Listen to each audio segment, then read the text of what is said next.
नमस्कार, बहुत स्वागत है आप सभी का। आप देख रहे हैं स्पेशल रिपोर्ट। आपके साथ मैं हूं ममता तिवारी।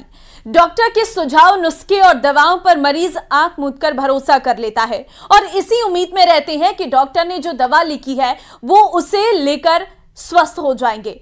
लेकिन RCMR के एक सर्वे ने डॉक्टर के नुस्खे और दवाइयों पर सवाल खड़े कर दिए हैं। ICMR के अध्ययन में यह पता चला है कि डॉक्टरों के 45% नुस्खे ठीक नहीं है। देखिए रिपोर्ट।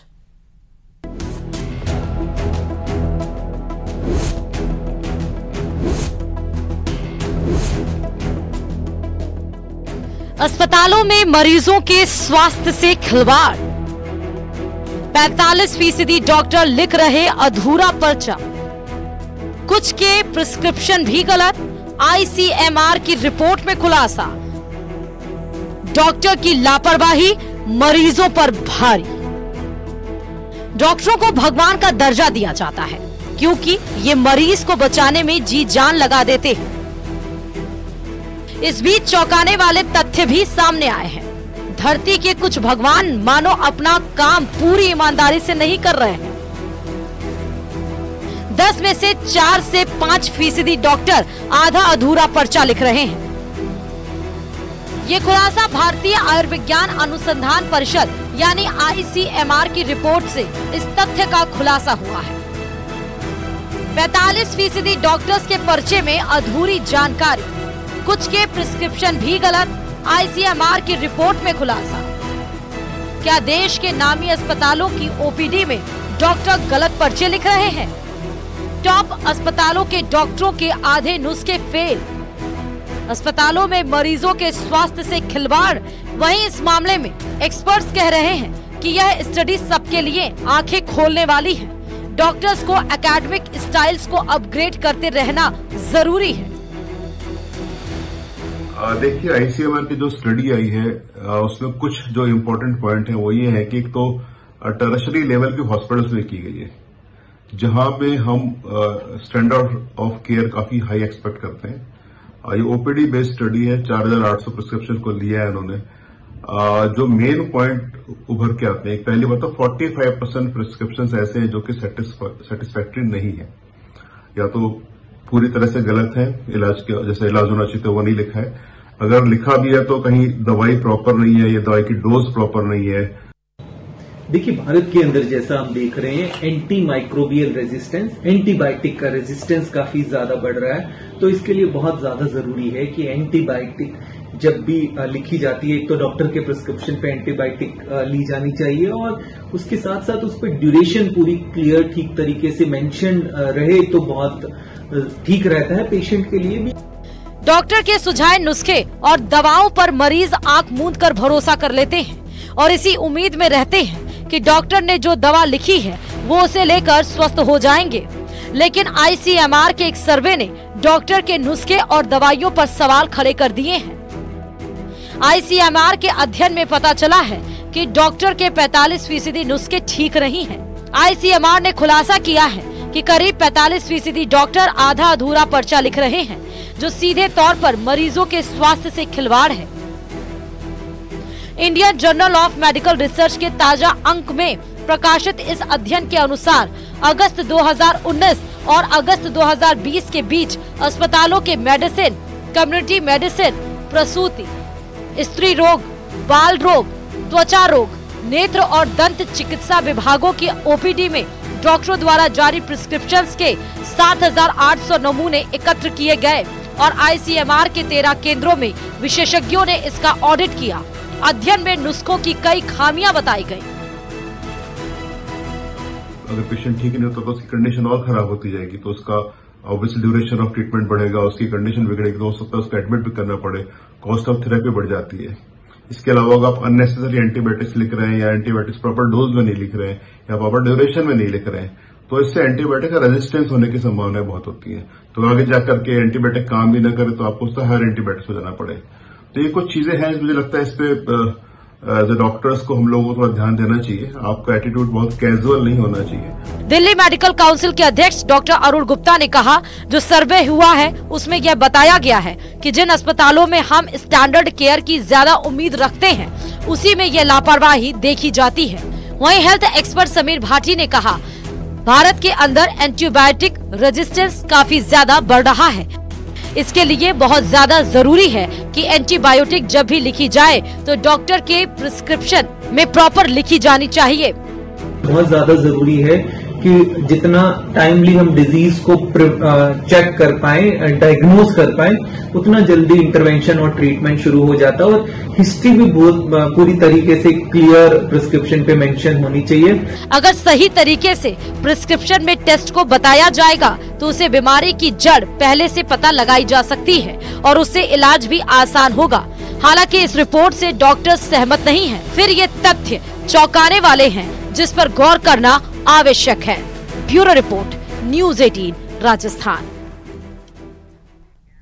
और केकड़ी से एक ऐसी खबर सामने आई है जो समाज को झकझोर देगी। अगर आपने अपने जिगर के टुकड़े को सुरक्षित रखना चाहते हैं तो सावधान हो जाइए, क्योंकि अगर आप भी अपने मासूम को अपनों के भरोसे छोड़कर कहीं जाते हैं तो ये खबर आपके लिए बेहद जरूरी है। ये रिपोर्ट देखिए।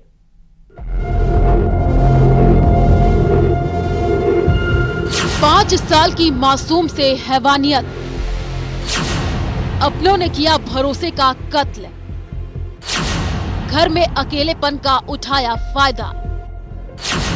बच्चों को अकेला छोड़कर जाए तो हो जाए सावधान। जी हाँ, अगर आप घर में अपने बच्चे को किसी बाहर वालों के भरोसे छोड़कर जाते हैं तो सावधान हो जाइए। हो सकता है कि आपके अपने ही आपके जिगर के टुकड़े को नुकसान पहुंचा दे, क्योंकि कुछ ऐसा ही केकड़ी में हुआ है, जहां 5 साल की मासूम के साथ हैवानियत की गई। आरोप रिश्ते के भाई पर ही लगा है। मासूम से हैवानियत उस वक्त हुई जब परिवार घर पर नहीं था, लेकिन मासूम घर में अकेली थी। परिवार जब घर लौट करके आया तो देखा बच्ची घर पर नहीं थी। आसपास तलाश की गई तो किसी ने बताया कि उनकी बच्ची गांव के ही हैंडपंप के नजदीक देखी गई थी। परिजन तुरंत वहां पहुंचे, जहां बच्ची लहूलुहान हालत में मिली। परिजनों का आरोप है कि बच्ची के रिश्ते के एक भाई ने हैवानियत की है। बच्ची की हालत देखकर डॉक्टरों ने उसे अजमेर के जेएलएन भेजा है। मामले की गंभीरता को देखते हुए एसपी ने मामले की जांच शुरू कर दी है। वहीं एक टीम अजमेर के जेएलएन अस्पताल पहुंची, जहां परिजनों से बातचीत करते हुए मासूम का बयान भी दर्ज किया गया। प्रशासन मामले की तफ्तीश में जुटा है, लेकिन परिवार को अपने के भरोसे छोड़ करके जाने की सजा मिली है, जो समाज झकझोर देने वाली है। ऐसे में सवाल कई हैं। अगर घर में इस तरह की हैवानियत को अंजाम देने वाले दरिंदे बैठे होंगे तो फिर लड़कियों को सुरक्षित बचाना कैसे संभव होगा। परिजनों ने लहूलुहान हालत में बालिका को पहले केकड़ी अस्पताल पहुंचाया और उसके बाद उसे गंभीर अवस्था में होने के चलते जेएलएन अस्पताल लाया गया, जहां उसका ऑपरेशन किया जाना है।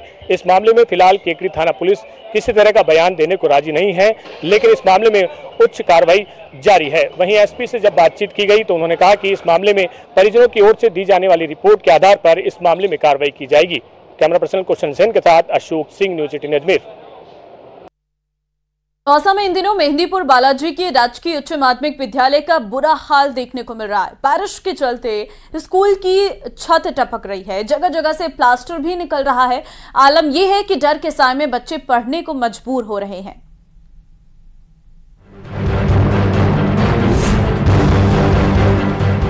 टपकती छत और गिरता प्लास्टर, ये तस्वीरें हैं मेहंदीपुर बालाजी के राजकीय उच्च माध्यमिक स्कूल की, जहां हर रोज बच्चे डर के साए में पढ़ाई करते हैं। आप देख सकते हैं कि बारिश के बाद कैसे स्कूल की एंट्री पर ही पानी टपक रहा है। आलम यह है कि कभी भी कोई बड़ा हादसा हो सकता है। सर देखो, बिल्डिंग पुरानी है, काफी बार हमने उच्च अधिकारियों को अवगत कराया है इस मामले में, और लेटर भी हमने लिख कर सीबीओ साहब को और आगे भेजे हैं। और इस मामले में मेरी अपने शमशाद जेईएन साहब से भी बात हुई थी और उन्होंने प्रस्ताव बनवाकर भेजने के लिए कहा था। हमने प्रस्ताव बनाकर सीबीओ साहब के माध्यम से उनको भिजवाया है। ये कोई पहला स्कूल नहीं है। आरोप है कि जिले के ज्यादातर सरकारी स्कूलों की बिल्डिंग ऐसे ही जर्जर है। कहा जा रहा है कि लिखित शिकायत देने के बाद भी विभागीय अधिकारी विद्यालयों की मरम्मत नहीं करा रहे हैं। इस स्कूल की बात करें तो करीब 1 दर्जन गांवों के 345 बच्चे यहां पढ़ने आते हैं। ऐसे में जर्जर हालात में बच्चों का पढ़ना माता पिता के लिए भी परेशानी का सबब है। और बच्चे भी डर डर के पढ़ाई करते हैं।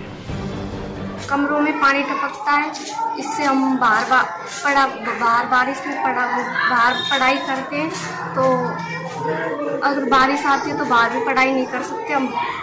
बच्चों का आरोप है कि बारिश के दिनों में क्लासरूम के बाहर खड़े होकर पढ़ना पड़ता है। क्लास में पढ़ाई करते हैं तो छत से टपकते पानी के कारण किताब कॉपी भी भीग जाती है। कई बार स्कूल की छुट्टी करनी पड़ती है।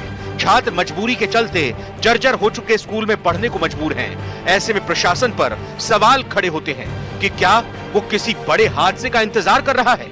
आखिर क्यों प्रस्ताव भेजे जाने के बाद भी स्कूल भवन की मरम्मत नहीं कराई जा रही है। दौसा से न्यूज़ 18 राजस्थान के लिए आशीष कुमार शर्मा की रिपोर्ट। चलिए आगे बढ़ते हैं। बाबा नारायण साकार का राजस्थान में एक और आश्रम सामने आया है। भोले बाबा के नाम से मशहूर नारायण साकार का ये आश्रम अलवर जिले के खेजली इलाके सहजपुरा गांव में है।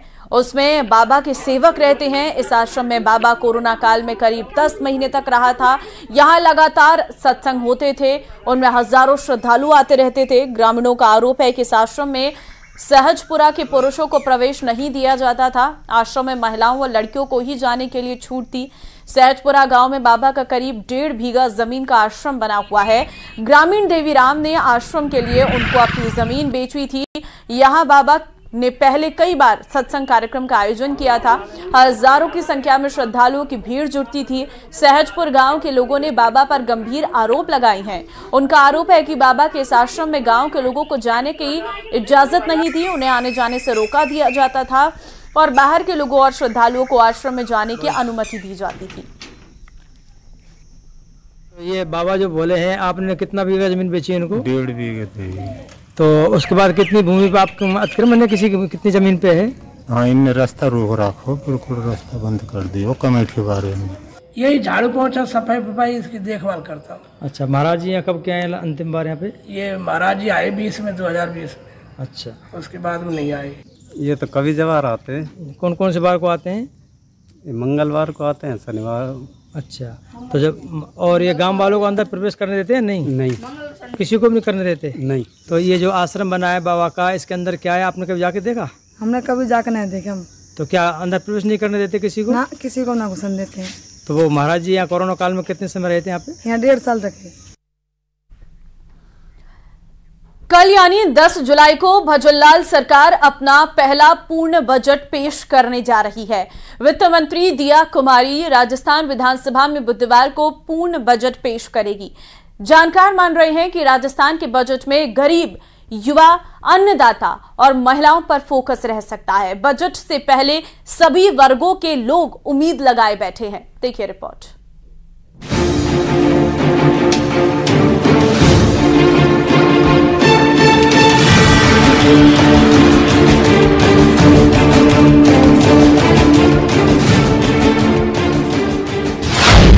कैसे होगा भजनलाल सरकार का पहला पूर्ण बजट?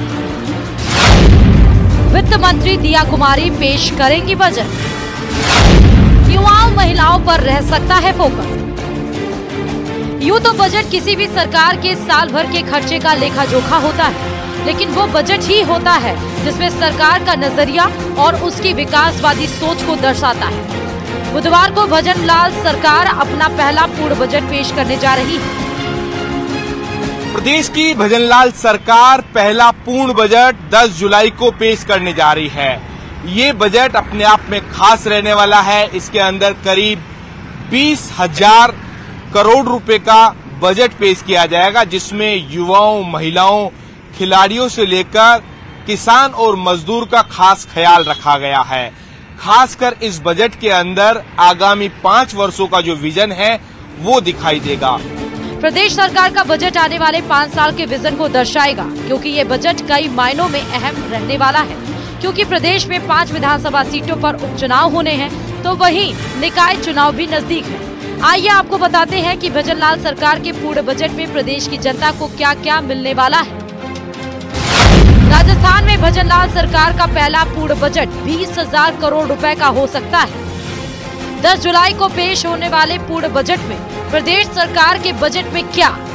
सरकार का सबसे ज्यादा फोकस युवा और महिलाओं पर रहने वाला है। युवाओं को हर महीने भर्तियों की सौगात मिलेगी, तो वहीं सरकारी नौकरियों में महिलाओं के आरक्षण का दायरा बढ़ाया जा सकता है। Jaipur metro project, public transport पर रहेगा विशेष फोकस।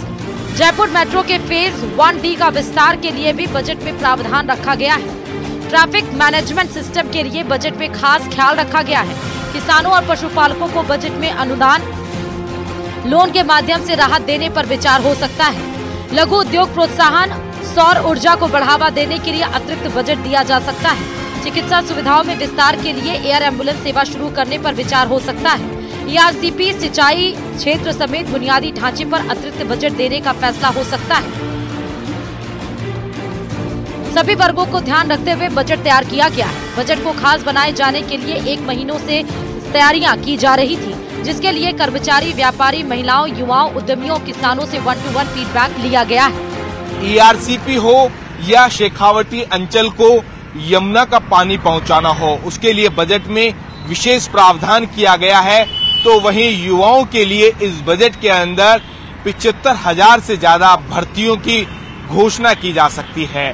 साथ ही साथ बात की जाए राजस्थान के उद्यम को बढ़ावा देने के लिए, MSME वर्ग को बढ़ावा देने के लिए खास प्रावधान किया गया है।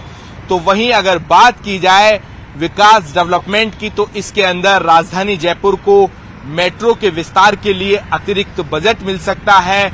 वहीं एलिवेटेड फ्लाईओवर सहित कई जो इंफ्रास्ट्रक्चर है उसके लिए इस बजट के अंदर प्रावधान किया गया है।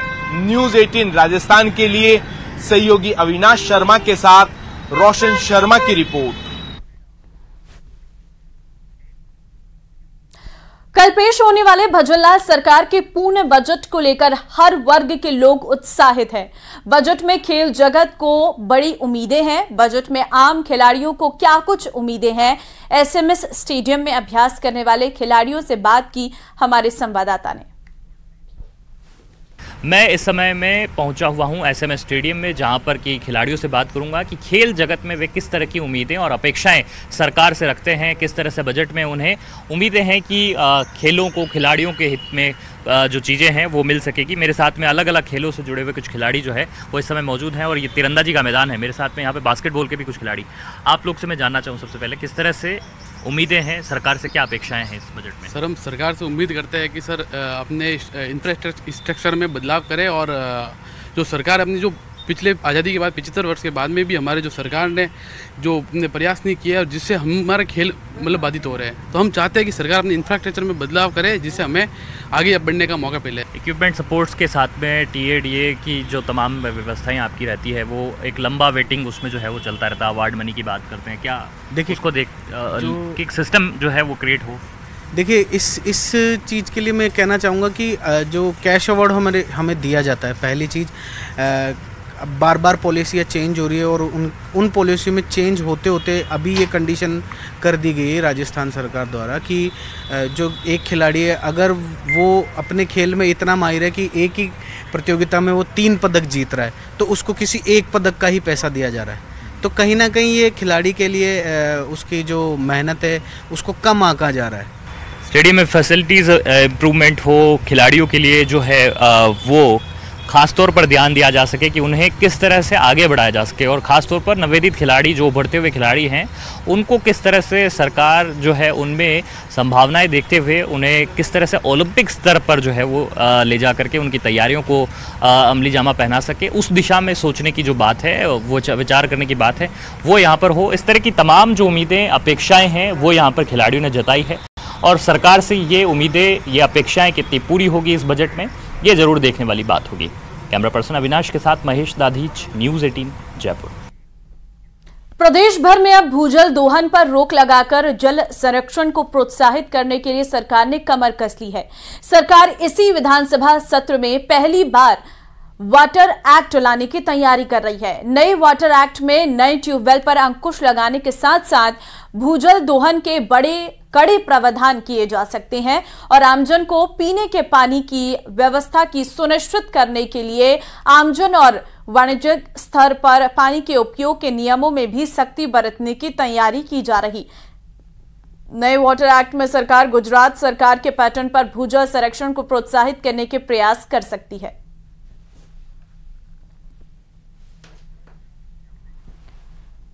तो भूजल संरक्षण को लेकर अब कड़े प्रावधान जो है वो हो सकते हैं। वाटर एक्ट सरकार ला सकती है और उसमें क्या प्रावधान हो सकते हैं, तो उसमें हार्वेस्टिंग सिस्टम को फिर से सृजित करने, पानी के उपयोग के नियमों में सख्ती।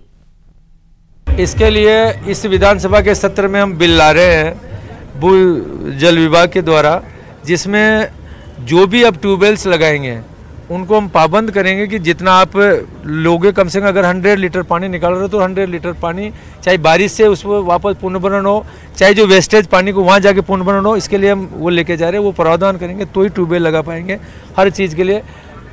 तो ये आने वाले टाइम में इस बजट सत्र में काफ़ी कुछ ला रहे हैं कि जो हमारा जो भूजल का स्तर है बहुत तेज़ी से गिर रहा है। हम लगभग 150 लीटर पानी निकालते हैं और 100 लीटर का ही पुनर्भरण हो रहा है। तो प्रतिवर्ष जो है जो वाटर टेबल है वो बहुत तेज़ी से डिप्लीट हो रही है। इसलिए बहुत ही आवश्यक है कि इस बारे में जन जागरूकता फैलाई जाए और इसके लिए आवश्यक कदम उठाया जाए। इसमें पहला कदम तो यही है कि जो वर्षा जल संग्रहण का जो संरचना है उसका निर्माण किया जाए। करौली से बड़ी खबर है, पुलिस पर बदमाशों ने फायरिंग की है। गंगापुर के राधे हत्याकांड से जुड़ा ये पूरा मामला है। आरोपियों के कुंडगांव थाना क्षेत्र में पहुंचने की सूचना पर नाकाबंदी के दौरान बदमाशों ने पुलिस पर फायरिंग की है। बचाव में पुलिस की ओर से भी फायरिंग की सूचना है। हथियारों के साथ 2 बदमाशों को गिरफ्तार करने की भी सूचना है। हालांकि अभी पुलिस नहीं कर रही मामले की पुष्टि।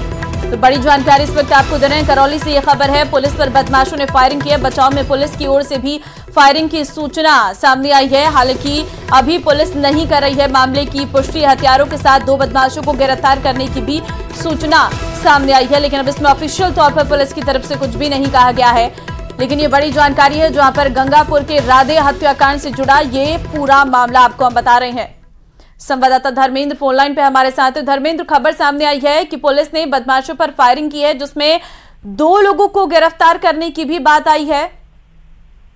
जी देखिए, बताना चाहूंगा ये पूरा का पूरा मामला गंगापुर के राधे हत्याकांड का है। बताया जा रहा है दोनों आरोपी 10-10 हजार रुपए के इनामी हैं और जैसे ही गंगापुर से कुड़गांव थाना पुलिस को बदमाशों के क्षेत्र में आने की सूचना मिली थी, पुलिस ने नाकाबंदी की। नाकाबंदी को तोड़ने के लिए बदमाशों द्वारा फायरिंग की गई। इस दौरान बताया जा रहा है कि हेड कांस्टेबल नरेंद्र द्वारा जावाजी से फायरिंग कर जो उनकी बदमाशों की गाड़ी है उसको रोका गया।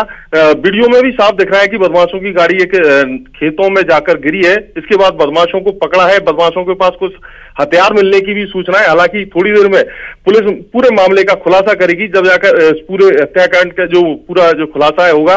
लेकिन बताया जा रहा है 2 हथियारों के साथ 2 बदमाशों को गिरफ्तार किया है और पूरे मामले को लेकर पुलिस जांच में जुटी हुई है। जी धर्मेंद्र, कहां से जानकारी मिली थी पुलिस को और ये कहां छिपे हुए थे दोनों आरोपी, क्योंकि लंबे समय से इनकी तलाश हो रही थी, और क्या कुछ हथियारों की बरामदगी हुई है? पुलिस ने अभी कोई जानकारी दी है? जी देखिए, बताना चाहूंगा ये बदमाश गंगापुर की तरफ से आ रहे थे और गंगापुर पुलिस की ओर से कुड़गांव थाना पुलिस को इनपुट मिलने की जानकारी सामने आई है। हालांकि अभी कौन कौन से हथियार बदमाशों पर मिले हैं और ये कहां छुपे हुए थे, ये थोड़ी देर में जब पुलिस पूरे मामले को लेकर खुलासा करेगी तब जाकर जानकारी सामने आएगी। लेकिन बताया जा रहा है गंगापुर की ओर से बदमाश कुड़गांव की ओर आ रहे थे। जी ठीक है धर्मेंद्र, क्या पुलिस की तरफ ऑफिशियल ये जानकारी दी गई है कि दोनों को गिरफ्तार कर लिया गया है? जी देखिए, मेरी जो पुलिस के कई लोग हैं उनसे जानकारी मिली है। साथ ही जो हेड कांस्टेबल इस पूरे जावाजी जो हेड कांस्टेबल ने दिखाई थी उनसे भी बात हुई है। उनका कहना है कि उनको गिरफ्तार कर लिया गया है और थोड़ी देर में प्रेस नोट के माध्यम से जानकारी दी जाएगी। ठीक है, बहुत धन्यवाद आपका तमाम जानकारी के लिए।